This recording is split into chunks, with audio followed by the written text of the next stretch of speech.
آج کے دور کا سب سے بڑا المیہ یہ کہ یورپ سے مغرب سے جو چیز آتی ہے ہم مقدس چیز سمجھ کر اسے اپنے سینے کے ساتھ لگا لیتے ہیں، ہم مقدس صحیفہ سمجھ لیتے ہیں۔ ہمارا لباس، ہماری تراش خراش، ہمارے کردار، ہمارے لین دین، ہمارے معاملات، ہماری معیشت، ہماری معاشرت، ہمارا طرز زندگی، ہماری فکر، ہماری سوچ، سب کے اوپر مغربی تہذیب کا رنگ جم چکا ہے۔ عالم کفر سے جو اول فول آیا ہم نے قبول کر لیا، انہوں نے اپریل فول کی فرسودہ روایات کو جنم دیا، امت مسلمہ نے قبول کر لیا۔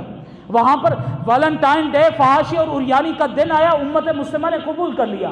وہاں پر ٹیچر ڈے، چلڈرن ڈے، وہاں پر مدر ڈے، فادر ڈے، وہاں پر Black Friday, Good Friday, New Year night, جو چیز وہاں پر آئی ہم نے قبول کر لی۔ ہم پیغمبر کے فرمان کو بھول گئے۔ ہمارے پیغمبر نے فرمایا من تشبہ بقوم فہو منہم، جو کسی قوم کی مشابہت کرے گا کل قیامت کے دن انہی کے ساتھ کھڑا ہوگا۔